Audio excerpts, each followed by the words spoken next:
Kamakailan lamang ay inilabas nga ng FIBA ang World Rankings para sa Seniors Men Basketball. At isa nga ang Pilipinas sa mga bansang umangat.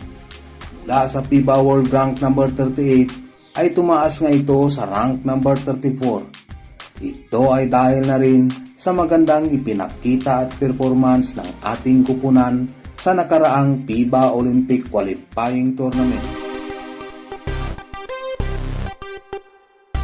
Ngunit, alam nyo bang minsan nang nag-rank 27 ang Gilas Pilipinas sa FIBA? At alam nyo rin ba kung sino ang head coach ng mga panahong iyon?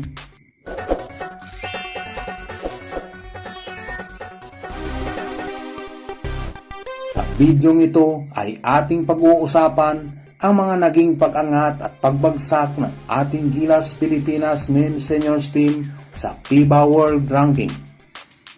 Simulan natin noong taong 2010 kung saan ang Team Pilipinas ay nasa rank number 53 sa pamumuno noon ng isang Batikan at Serbian coach na si Rajko Turuman. Umangat ito sa 45th rank noong September ng 2011 hanggang taong 2012 na noon ay sa pamumuno naman ni Coach Chad Reyes. Setyembre ng taong 2013, umangat muli ito sa 34th rank at 31st rank naman pagkalipas ng isang taon sa pamumuno pa rin ni Coach Chad Reyes. Isang taon lang lumipas at sa unang pagkakataon pinamunuan ni Coach Tab Baldwin ang Gilas Pilipinas at dinala niya ito sa ika-28 at 27th rank noong taong 2016. 27th rank mga idol, akalain mo yun? Taong 2017 at 2018 naman, bumaba ito sa ika-30th rank sa pamumunong muli at sa pagbabalik ni Coach Chad Reyes. At kalaunan ay ipinaubaya ito kay Coach Ying Yao.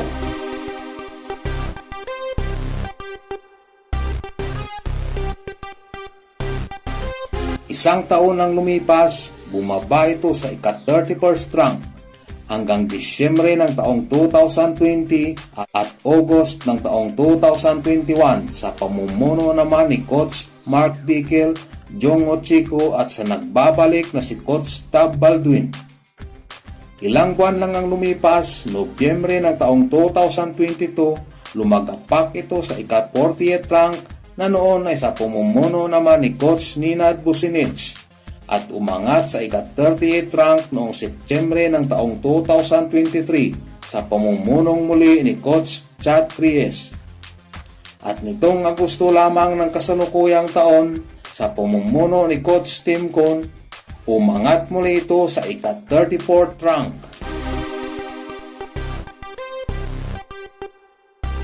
Sa tingin nyo mga idol, sino sa mga nabanggit na coach ang talagang nagpaangat at nagpabagsak sa ranking ng ating Gilas Pilipinas? Huwag mahiyang mag-comment sa baba